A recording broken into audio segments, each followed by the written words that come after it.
Well, good morning. I want to begin by recognizing Palo Alto Networks for setting up an action-packed two-day event here. The agenda is amazing, and to see such great participation. I understand that you even maybe need a larger venue next year, so that says something about this opportunity as we do that.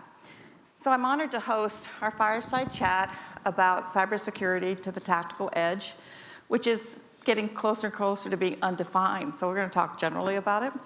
And our three guests today need little or no introduction. So I'm going to keep this very short so we get right to the discussion as we go forward. So to my left, our first guest is Lieutenant General Bruce Crawford. As a CIO, General Crawford reports directly to the Secretary of the Army, setting strategic direction and objectives for the Army network, and supervises all C4 information technology functions. And as the G6, he advises the Chief of Staff of the Army on network, communications, signal operations, information security, force structure, and equipment. And to General Crawford's left is next Mr. William E. Marion II.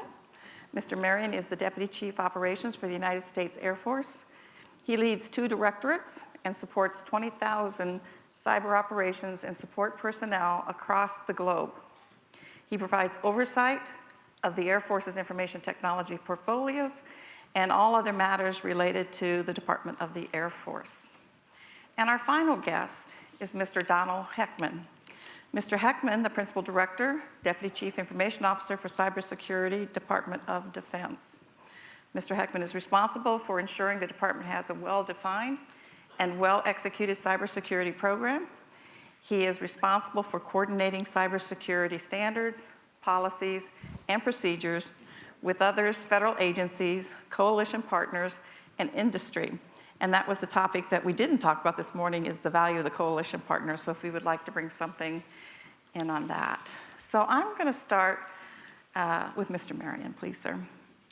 The United States Air Force is about a year into the risk reduction experiment for enterprise IT as a service. How are you ensuring security is designed into the solution? And as a follow-on, what are a few lessons learned to date? Well, first of all, thanks to Palo Alto and Susan, Yes. Thanks for the invite here today. Enterprise IT as a service is, of course, a major initiative with about 5 major lines of effort, but the ones that we'd really focus on for this is the network layer, the cloud layer, and the device layer, right? So how do we reimagine how the network behaves? If you think of zero trust, if you think cloud, if you think mobile, we have lived in a very perimeter-centric model for years now. It has served us well, it's served industry very well, but that shift is starting to occur. And so enterprise IT as a service is not about just delivering a faster, more reliable network, it's also about reimagining how we deliver cybersecurity on top of it, which is really the data and the application layer, which then kind of takes you up to the cloud layer, which is our Cloud One initiative, which is how we're trying to normalize and have been normalizing application delivery. I think Nick Shalon's here, he's working the DevSecOps piece of that, of truly securing at the application layer and the data layer and containerizing, virtualizing, encrypting the security and the data baked in from the get-go. So for greenfield apps, we're making some tremendous progress there. And then the next layer up is really the device. How do you reimagine, especially given we're no longer an Air Force that's just tethered to their desktop? And I'm sure the Army is the same way. Absolutely. We've got to extend mobile, which means we're outside the perimeter in the way we fight. So we've got some risk reductions with respect to reimagining how that device connects. So if you think about the device is different than it was 10 years ago, the network perimeter and the network approach is different, and the application delivery, but those are the 3 lines of efforts that we're orchestrating right now. Mm-hmm. Great. General Crawford, I recently read an article from Major General retired John Davis, where he states, "In the world we live in, the stakes for cybersecurity has never been higher. As the zero trust motto goes, never trust, always verify. What is the United States Army doing to shift to a zero trust environment?" Well, first of all, again, to Bill's point about the oral importance of this type of event. So I've been in this job for about 24 months, but I've been a signal officer for about 33 years.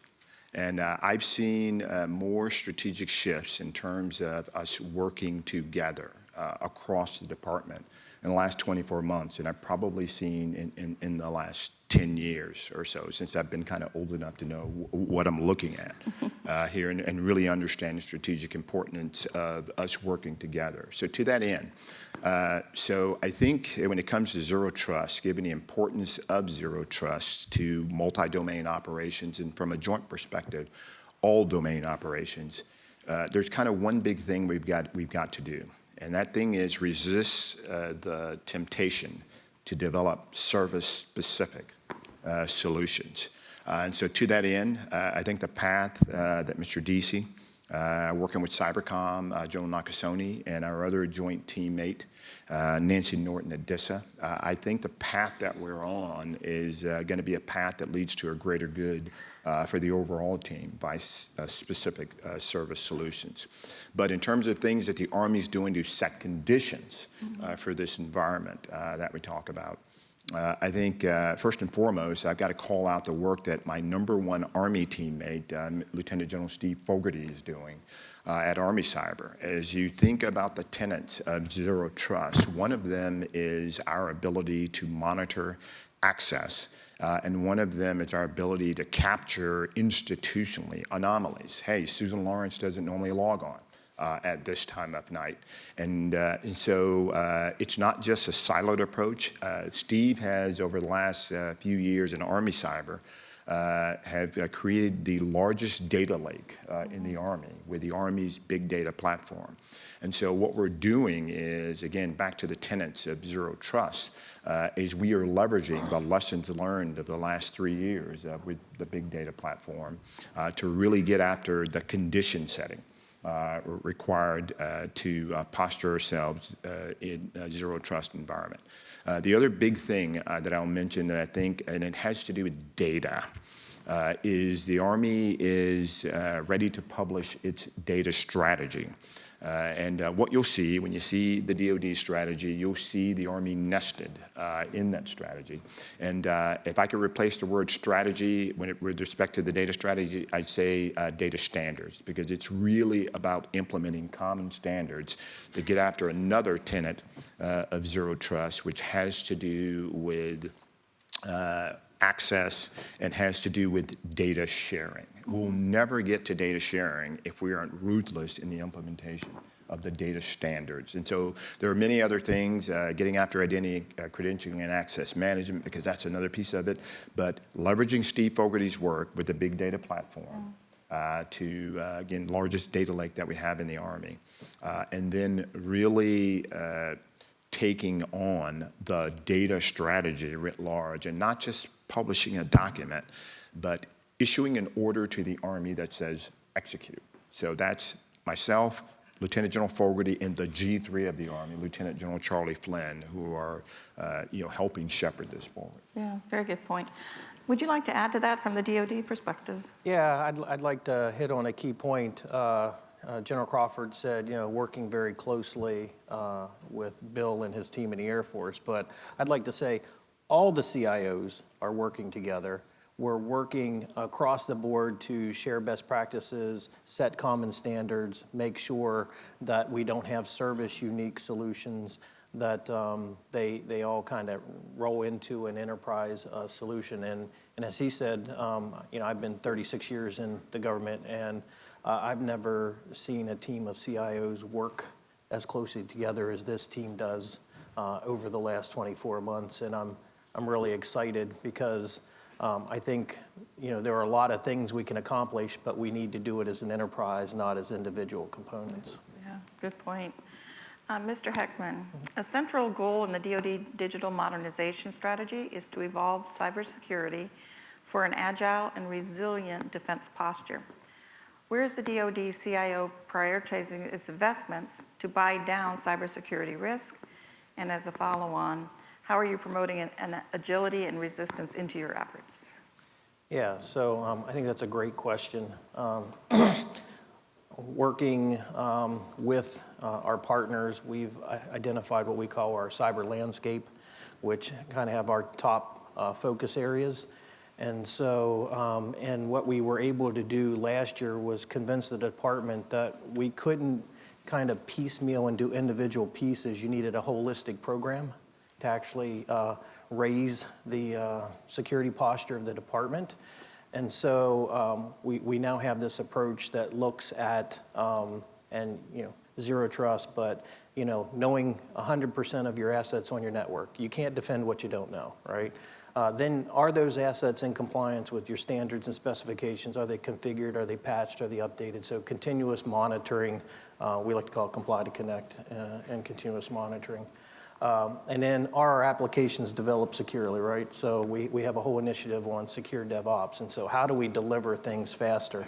I like to call, Navy had an initiative that, compile to combat. Air Force and Army have similar initiatives, right? So how do you bake security in so that you can significantly reduce the time to authorize and deploy those capabilities to the warfighter, right? And then we have our traditional boundary protection, but then we worry about supply chain. We worry about our defense industrial base. We worry about critical infrastructure. And so we have initiatives in all those areas. Our cyber workforce, right? How do we attract and retain and educate our cyber workforce, right? And so there's a whole initiative across the department to really look at that as a holistic program.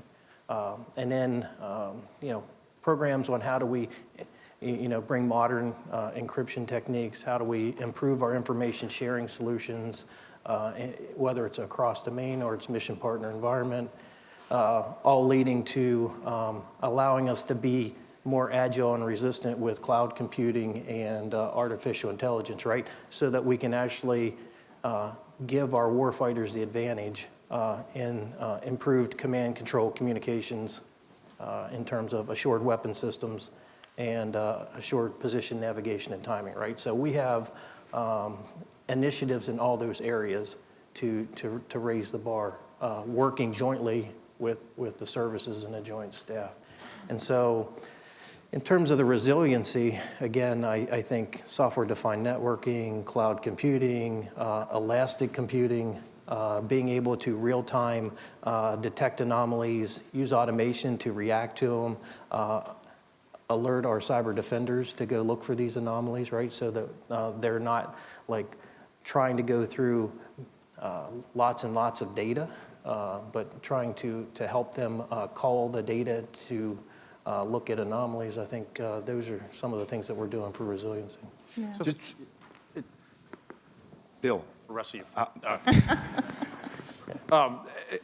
this happens all the time. No, I don't know the man. No. It's and I'll talk a little bit about the partnership there. There's a couple things kind of taking that one other level is, we've released a couple new policies on how we relook at and reimagine how we do cybersecurity. I would argue that the RMF process was, although we said continuous monitoring, it was 100% compliance controls and was about 0 to 1% of actual continuous monitoring. So the work with DoD CIO and the services of really focusing on some tool sets that really start to pivot into the true continuous monitoring side of it, because the domain just changes too quickly to think that an RMF package that got approved is going to be good the next day even, as much as we patch and remediate things.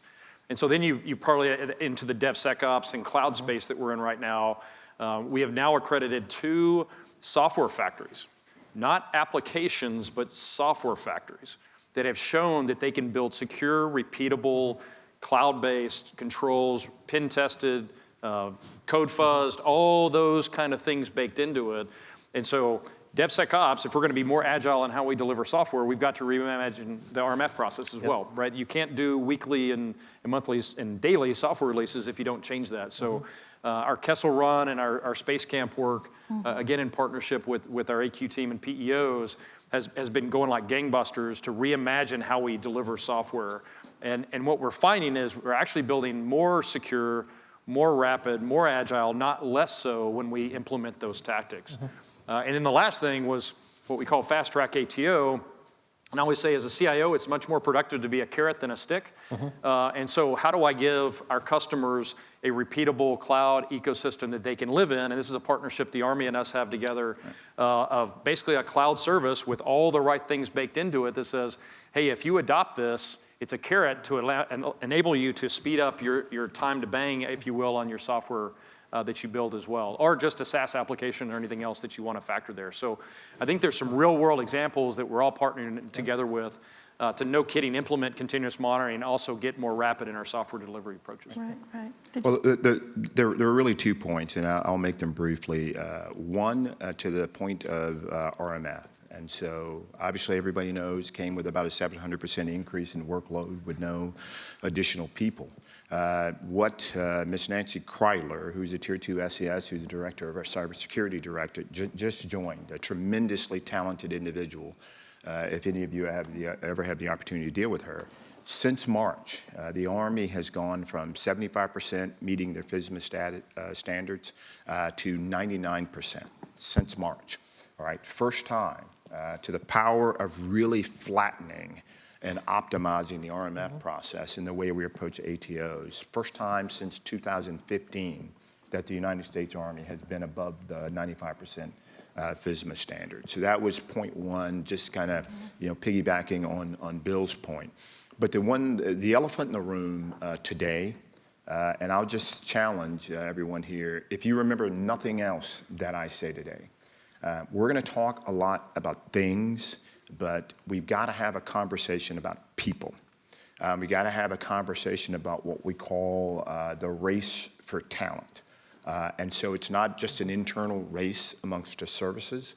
I think I've met with 5 CEOs over the last 7 months, and within 5 minutes of having a conversation with each one of them, we end up in a discussion about talent.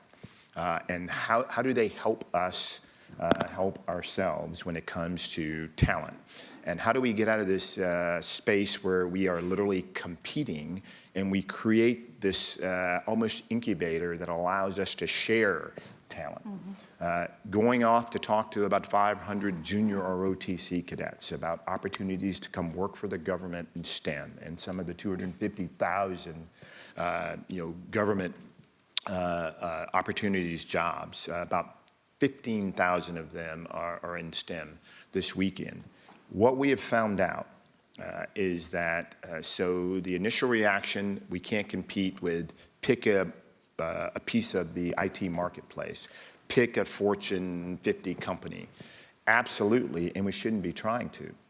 Because the real target is, and the truth of it is that your average generation pick one, they're not as motivated by the money as we think they are.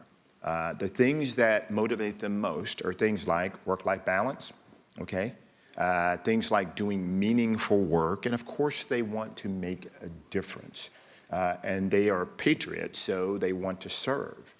Your average person, and I used to be one of them, doesn't even know that your Department of the Army and your government civilians, they take the same exact oath of office that I do. 72 words to support and defend.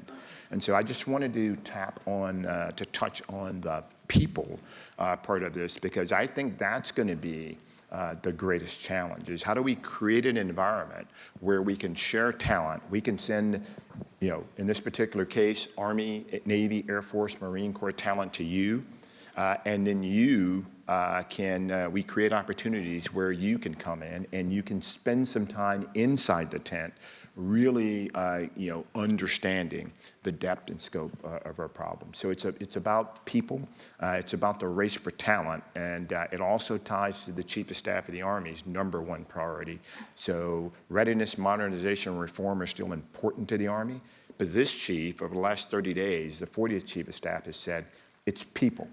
Because people are our most important weapon system. So I just thought I'd offer that as some context for some of the other things that we're doing in the Army, like the Talent Management Task Force, which we can talk about. Yeah, I was going to ask this a little bit later, Mr. Marion, but I'm going to jump to it now based on this. Not only is ITES introducing the best of commercial solutions to the Air Force, but it will free up airmen and civilians to do other important missions, including cybersecurity. How are you addressing this talent management opportunity as we free those airmen up? Yeah, so a good segue from Bruce's comments, because I would absolutely echo that piece of it. And it's probably not even just the race to talent, it's also the development of talent all the way down in the elementary school and junior high pieces of it. So, I kind of challenge everyone in the Air Force when I see them as, spending that 1 or 5%. I would make the same challenge here. to go out and go to a junior high, go to a high school, go to an elementary school, and get everyone engaged, because this is a whole of government, whole of nation issue before us. But the fundamental premise of enterprise IT as a service, going back to that, the original question was really twofold. One is provide that airman experience. We talk about multi-domain operations, all domain operations. If we layer so much security into the process that our airmen can't do their job, then we have failed.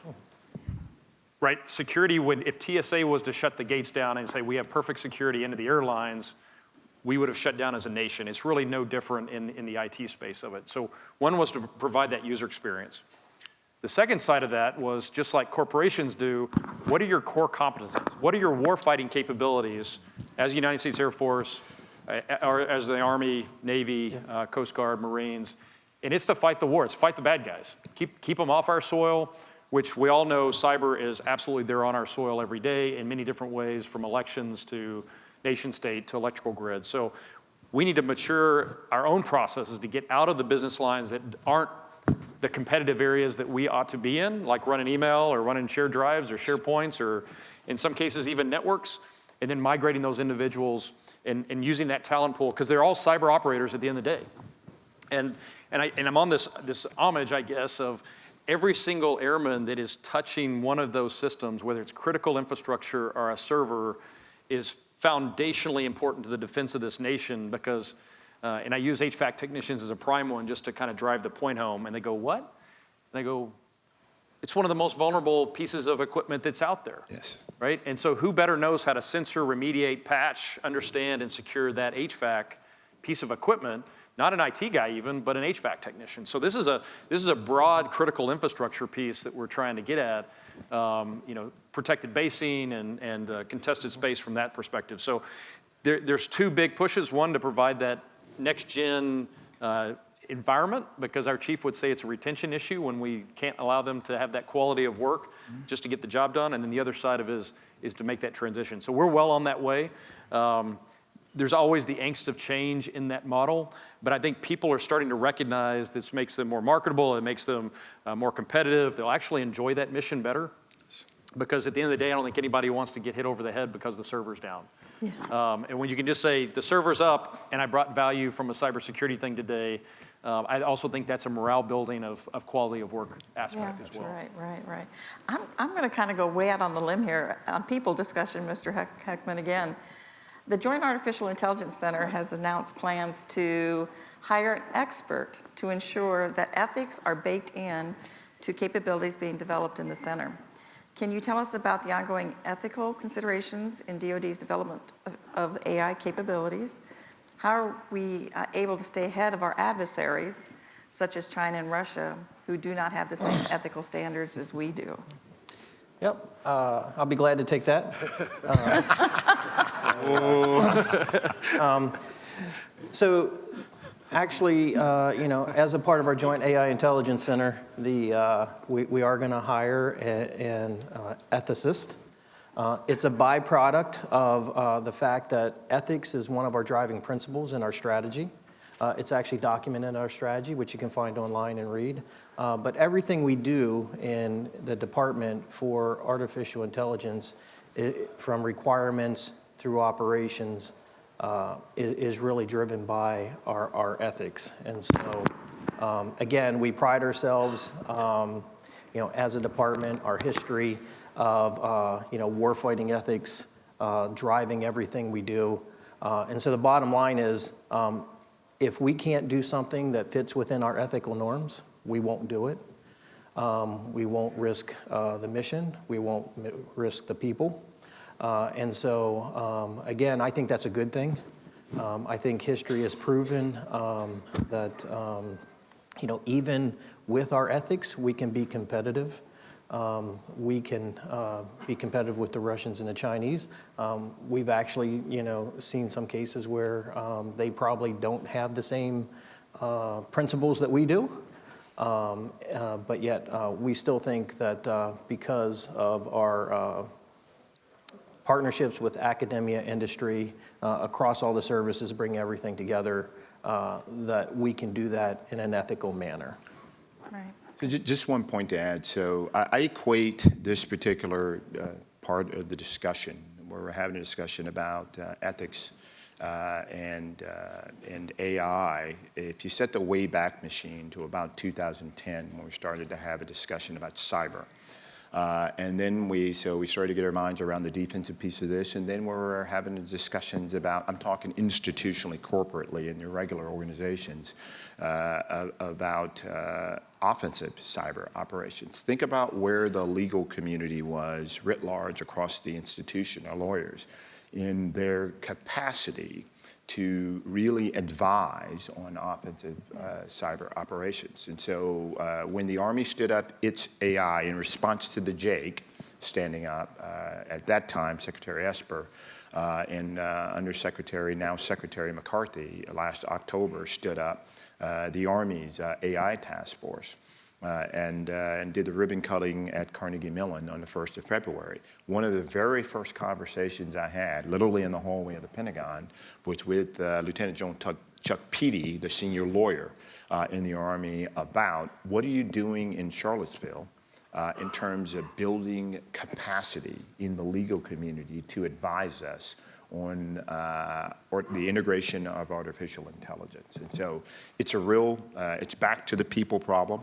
All roads seem to lead to people and managing talent, et cetera. But I think when I think about that particular question, Susan, I equate it to where we were institutionally and mentally back in early 2010, 2011, as we started to build capacity throughout all the combatant commands in the area of cyberspace operations, full spectrum. Right. If I just 30 seconds, what I'd say is I don't see any difference between, well, no difference, ethics and biases.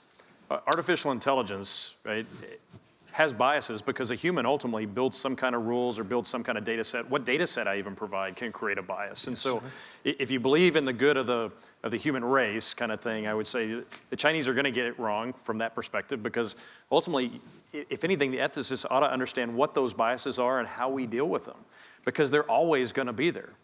I mean, until we get to just completely all machine learning, but most of this is augmented learning right now. So we form the basis of it. So you have to be careful that you're not always, I mean, you should always be looking at the biases of something. So it's not just an ethics discussion, it's also a how do you understand the biases. Right, right. I have the privilege of teaming with both the Army and the Air Force as you're moving forward in ITES. And this is probably the number one question I get from my colleagues. You are both taking bold moves to deliver enterprise solutions to the services. With ITES today, it is a COCO strategy. We have a lot of industry leaders in attendance today excited about your vision. Do you see a time when this may shift back to a GOCO or even a GOGO, and what would cause you to move in that direction? I'll take the first stab at that one. So the Army has 288 posts, camps, and stations that are spread out throughout the world. And our involvement in this actually started with the gentleman to my left and I on a bus with Mr. Dana Deasy in New York City right about a year ago. And as he was explaining to me about 2 years' worth of work the Air Force had been doing, exploring the options that are associated with as-a-service models. In this particular case, it was mostly a network. And so I believe that in order for us to modernize 288 post camps and stations, we needed a hard right turn. The path we were on was projected to be about 30 years, okay? About 30 years if we'd stayed on the path of doing business the way we did to reach all 288 post camps and stations and quote unquote modernize them. So to your question, Susan, I think that this is going to inform. First of all, I think it's bold. Third largest and most complex organization in the world, not only, selling it to our leadership, but then resourcing it. It should send a powerful message, especially given the locations. Headquarters Army Futures Command will be the very first one. Fort Polk is where we train our light warfighters, and then Camp Roberts, that's where our tactical soldiers at the tip of the spear actually enter the enterprise network. That should send a powerful message that we are very serious about ITAS, but we're looking to have what we learn from industry inform the future. And so I think we're committed to this. And then we'll leverage what we learn over the next 36 months to inform the next 40 locations, because there are about 40 power projection platforms that we've identified that would benefit from an ITAS-like capability. Right. So hopefully, and I know hope's not a method, our actions, that our audio and our video for the Army are actually matching in terms of our commitment and what we look to learn from ITAS. Very good. Sir? So I would echo my gentleman to the right on that. Is that the first time we've called these?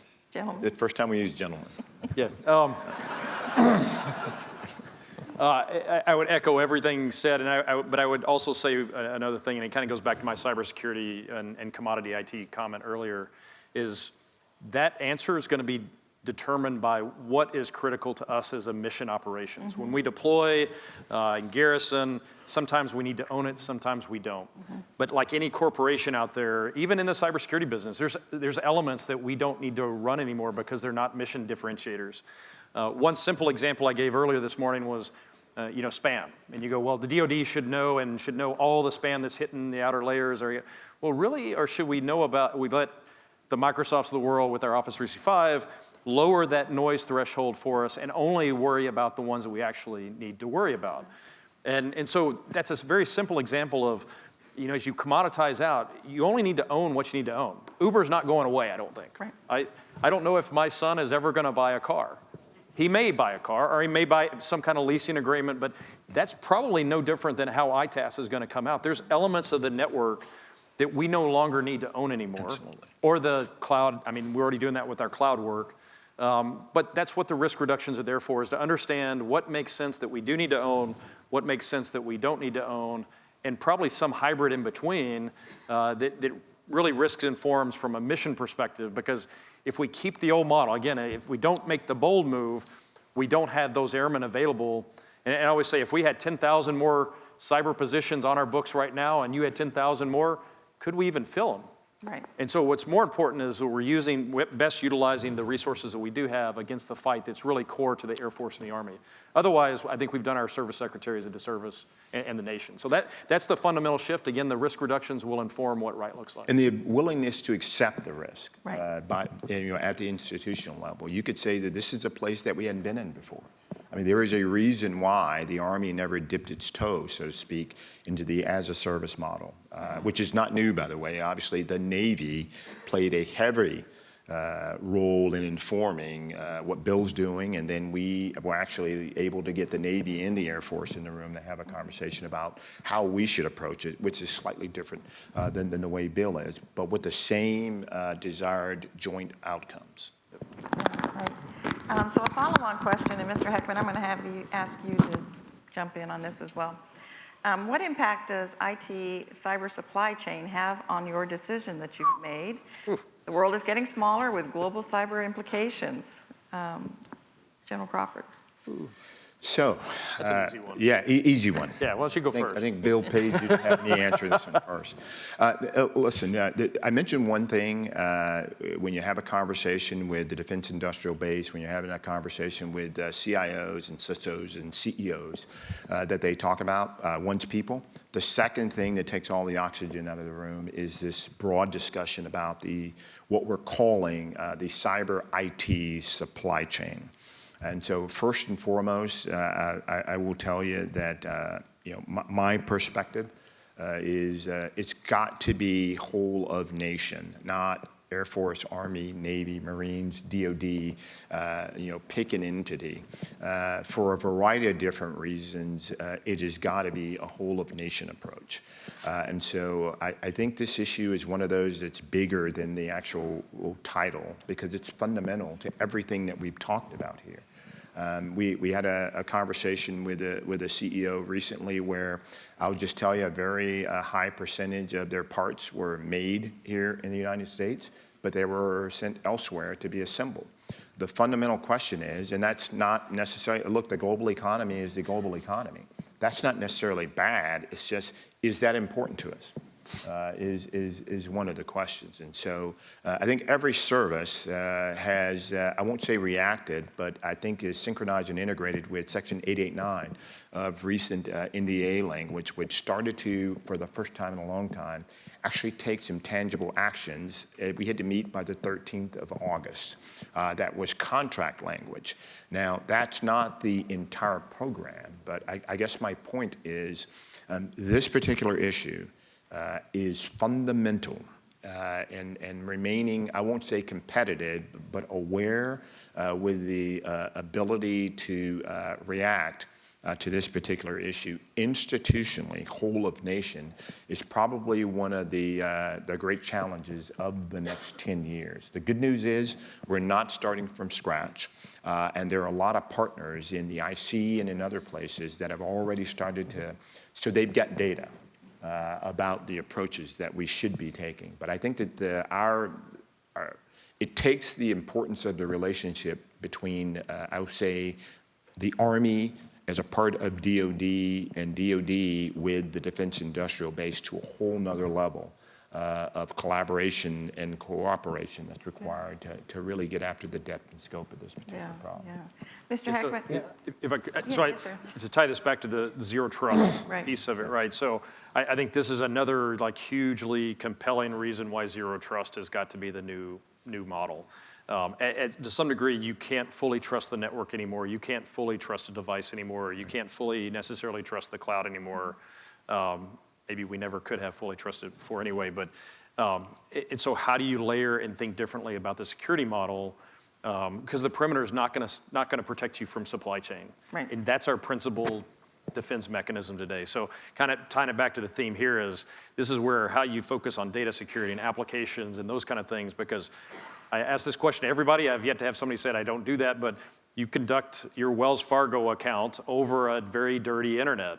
It's a thread of zero trust, and those tenets are not how the DoD operates today. It's like, okay, am I logging in from my device with my account, with and the two-factor and all those kind of things? That's what you do at home because you can't fundamentally trust the network to be secure like we think the DoD is or the DoD network is. So just to tie it back, rather than answering the supply chain, there's a lot of work with the Protecting Critical Technology Task Force inside the DoD, but there's also the premises, don't believe you're ever going to get to the 100% mark on this one anymore. I think it's too wicked of a problem. I think you raise the bar as high as you can raise the bar, but then you also have to look at these other alternatives like zero trust to marry with that to actually get to a better than 100% answer. But you've got to do it. You've got to look at both sides of it. Absolutely. Yeah, I think I also want to, I know the DoD CIO position you're in now, but you also were from NSA, so put both hats on when you answer this. Yep. So I think keying off a little bit about what General Crawford said, right? I think there were centers of excellence that actually had very robust supply chain risk management processes. NSA is sometimes cited as one. Missile Defense Agency is another. And so we have put some processes and procedures in place to try to create uniformity of effort. And so we're putting together kind of a centralized repository service capability so that everyone can draw from it, so everyone has the same body of evidence and information to make informed decisions from. We're also playing into the national, this is a whole of nation. I would say it's probably a whole of nations activity, across with our key allied and strategic partners. That we need to get after this. And then keying a little bit on what Bill says, even if we do all that, you can't have 100% assurity. And so, again, moving to some new concepts like zero trust networking, how do we instrument our environment so we know what normal looks like so we can pick up abnormal? I think, how do we rely on machine learning and AI to help us with that, right? Those are the things we're gonna have to do in the future because we're in a global economy. I don't think it's going to revert back, and so I think we have to think differently about the problem. Right. Thank you. Thanks. So instead of asking another question in our last few minutes here, I'd like to yield the remaining time to you gentlemen to give us any last thoughts. I'm, having served in uniform, I'm very, very excited about the boldness, the strategy, the workaround of how to acquire IT and cyber solutions faster than the 5000 series, and making it relevant today. So I'll start with you, Mr. Heckman. Yeah, I think if we focus on how do we acquire things faster, I like to say we have a very good acquisition system for tanks and airplanes and ships. That was good for an industrial age. We're now in an IT age, so we really need to think differently. In fact, a lot of those systems today are IT systems. When you look inside them, they're IT systems, and so we really have to think differently. And there are activities looking at that to try to see how we actually acquire IT more effectively. We've tried to do some things like OTAs and things to speed up and bring in capabilities much faster. And then I always like to end with, before I yield, cyber is a team sport. We will never have enough cyber experts in the DoD. We need academia, industry. We need our partners. Everybody needs to work together. It's a whole of government effort. It's a whole of nation effort. And so I thank everybody in the room for their service. And I ask you to help us do more to protect our nation. Right. Mr. Marion. I think the ground that I didn't cover here today was probably, I did a little bit on the HVAC example, but the critical infrastructure piece of it, we didn't really dive into that much here today, but we've got, again, a whole of government, a whole of nations piece around laws and standards and push. Everything's globally connected all the way down to, your thermostat in your house and your Google Nest or whatever, that's out there today. And so my kind of plea to everyone out there is how do we get at the IoT, ICS, control system piece in a lot more vengeance? Again, we've got to pivot away from this network perimeter. Probably if you canvass you go to RSA, you got 1,000 companies that are focused on that. How do we turn around a year from now and see 1,000, not necessarily companies, but 1,000 capabilities out there that are hardening our critical infrastructure? Because if I ever was like, what keeps you up at night? That's what keeps me up at night, because we just didn't fundamentally even bake in or have the ability to bake in. And so I like what California started a while back, but we have not institutionalized that from a law and regulation perspective. And I think we have to get better at that because there's a lot of reasons why those are critical aspects of our nation, and we've really got to get at it. So if you have any great ideas there on how you scale, we have to defend our base camp post stations all the time. But honestly, it starts with industry because most of that is truly commoditized infrastructure that we purchase. So. Yeah, great points. General? I think this era of great power competition that's called out in our 2018 National Defense Strategy, if you go to page 10, what it specifically talks about, again, it just says a closing comment, because I think they've hit all the right buttons in terms of like what we need to do to speed up our, from good idea to first unit equipped with acquisition. But in the context of just kind of closing comments, I think this era of great power competition and what's on page 10 is a concept that we've got to embrace. And it's this big idea that it no longer matters. When it comes to innovation, it's not as important who gets there first. It's who is able to kind of capture the essence of the capability and iterate and innovate moving forward. And so forums like this, teaming across the department like this, collaboration and trust are, I think, some of the ingredients that are going to allow us to do things like operate below the level of armed conflict in a multi-domain, all-domain environment in this new era of great power competition. And so again, I look forward, and I just want to take the opportunity to thank you all, and thank you and Palo Alto and other organizations who have literally brought us to the table with ideas and given us a view into what I call the art of the possible. So I just wanted to take the opportunity to thank you all for that, and then never just kind of close with never take for granted how important your engagement is with us and your willingness to stay with us on this journey, because it is a journey. There is no there associated with this, but the importance of your willingness to stay with us to us achieving our eventual goal, which is a ready force on behalf of the nation. So thank you all very much.